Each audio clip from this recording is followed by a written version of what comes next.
Let's be honest. How many of us actually go onto Google and type in those symptoms before going to our doctor's appointment? Exactly. If you've been paying attention, you'd have noticed that there are a lot of healthcare professionals who have stepped into the cameras. Now, it's not only Google that will probably give you the answers to the questions you have. Medical professionals are actually creating content about medical conditions and mostly doing the frequently asked questions and opening space for conversations. The question is, okay, is this them advertising their business? If they are actually advertising their business, then it's actually not a bad thing because everyone else is advertising their business online. But I want to taper the question to medical experts are online. What does that actually mean? Is it a shift in the healthcare system? Is it just a trend? Or are we actually evolving? I have my viewpoint on this.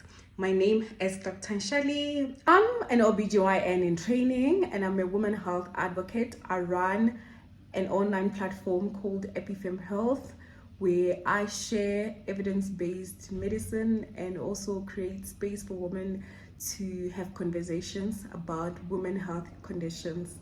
Our mission is simple. We want to help women have confidence and insight and ultimately have confidence to go seek medical help when needed.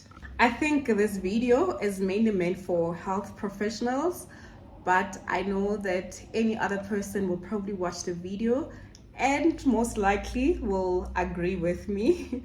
I want to say I believe medical or health space is really evolving because we have experienced a shift in just doctors being people who are within the four walls to now having doctors online creating content. They're on camera. I love seeing that doctors are onto camera and it's beautiful to watch, I must say. And one thing for sure, the first point I wanted to bring out is that whether we like it or not, patients are already online. So whether you think that, oh no, I'm not gonna be part of that, I'll just remain in my four-walled space, but just know that the patients that are coming to you are probably online. Maybe a few people have chosen to live a private life, or even if they are private, but they are searching things, they are probably on Google. Now there is even AI where people can just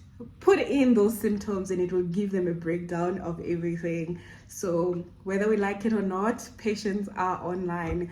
So the question is not why are doctors online. I think the real question is we can't afford not to be online. How could we not afford to be online, if I have to phrase it like that? If medical experts are not online, it means that we are letting the conversation being led by people who are actually not trained to be at having conversations or to be leading conversations on medical topics. So I really think this is just a good shift in the space, I must say, because now people do not just have to listen to people just expressing what they think. It's actually people who have evidence-based medicine or who have actually been with patients who are sharing the information. So this shift is not just a trend, it's not just to attention, but I think it's about responsibility. I think the second point to just support that the healthcare space is now online and now evolving is how the healthcare has now become more collaborative because of how everyone is becoming confident from all the information that they are receiving online from medical experts or probably from that Google search. Is that now the healthcare is becoming more collaborative. So let's say that yes, you end up in the four-walled room with your doctor, and when you get there, it's not about or you're not expecting the doctor to just be the only one talking, unlike before where it used to just be just a one-way model where the doctor will just be pumping you up with information and you're probably agreeable to everything. Now people are more educated. People are now evolving as well. They want to be involved in their healthcare. They want information. They come in with a bunch of questions, and I do not think one should be intimidated about that. They should just understand that we're just living in a different era, in such a beautiful era of informed people. Also, I had to bring in the third point. Medical health is evolving because doctors are onto the camera.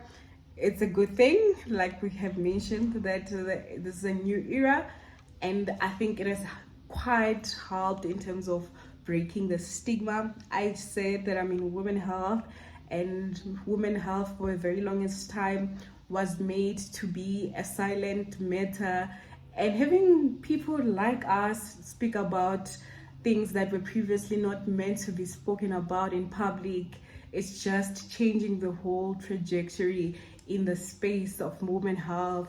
People now who are experiencing those things that they wouldn't previously have a space to express how they are feeling. Now they have spaces where they understand those conditions better, where someone is actually describing what they are experiencing, and also having the room to even ask questions before they even go see their doctor. So I think this era of online medical health care has also helped to break the stigma in conditions like that of women.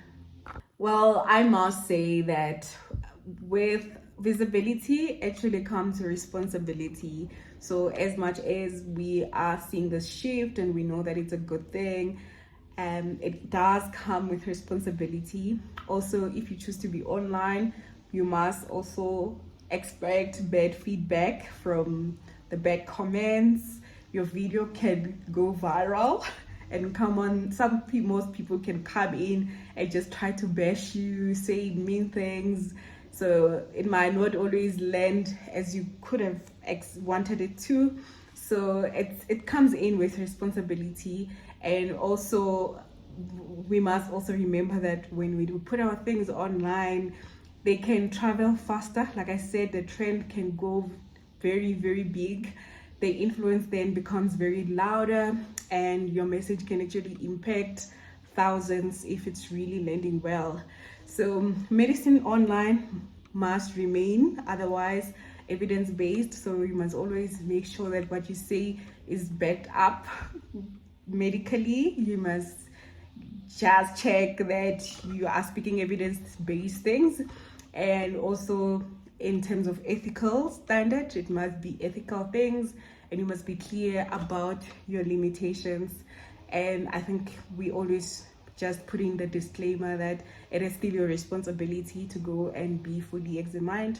This is just the information that is generally shared and not based on what we would have found on your examination. So I think one thing we have to be careful of is sometimes, because we want to make short videos, so we often oversimplify things that are actually complex conditions. So we must also avoid making some videos that will end up making people just become scared. So creating unnecessary fear can just be that. And I think I've mentioned that we shouldn't think or make people think that that 60-second video should replace a consultation. We should still encourage people to go on and consult. I know it might land as if you are trying to get clients for yourself, but as I mentioned, that everyone else is advertising their business. So do not be ashamed as well to advertise your business. If it's also for a good cause, then why not? And I think the biggest thing that we must remember as we are onto the camera, medicine is not entertainment. I was just thinking the other day that beyond the aesthetic of how we are posing and just posting pictures, and beyond the title, this thing, there's nothing beautiful about it. You enter into a world, you find the patients are very sick, and sometimes you get in, the patient who was there in that bed is no longer there. It's just a very painful profession. I must say that it's too much emotions involved, and dealing with the sick people, it's not they sometimes it doesn't end in good outcome, and it also affects a part of you deeply. So just remember that yes, it's online content, but it's things that really affect real lives, and that balance is really, really critical. Before this video gets longer, I think just to sum up my message is that medicine the healthcare space is evolving. We are now in the online setting, we are evolving with the times, but the bigger picture is there's a shift that is bigger than even social media. It reflects a deeper something, that people actually want ownership of their health. They want transparency, they want accessibility, they want conversations. And if medical experts can show up responsibly, it will really help strengthen trust between the doctors and the communities, and it really can improve health literacy. It can encourage earlier consultations. It can reduce the stigma if we definitely approach it with integrity. So this is not just a trend, it's actually a shift in the medical space. Medicine is adapting, and consultation rooms are no longer limited to just four walls. Healthcare is becoming conversational, and we are just moving with the times. I think we must enjoy it as we are shifting into the cameras. We must enjoy it, writing those blogs and newsletters. Nobody should ever make you feel like you're doing something wrong. It's actually changing the space beautifully. Maybe it might not be reflecting now, but it could potentially come in with a great shift in terms of things, complications. The goal is indeed not to replace doctors and the four-walled consultations, but the goal is to empower people, and so that when they come into our spaces, they seek us with confidence. Yes, we might not be having the healthcare system like that of the world's first world countries, but with this action that we are taking, we can potentially get into an era where people present less with complications, and we could live a better and a healthier life where we are more informed. And I think to those people who are still scared to do content, please do content, because one person can be doing content but they're only reaching a certain dimension of people. And when we have more people creating content, we're able to reach a bigger audience, and this will change the space in the healthcare system.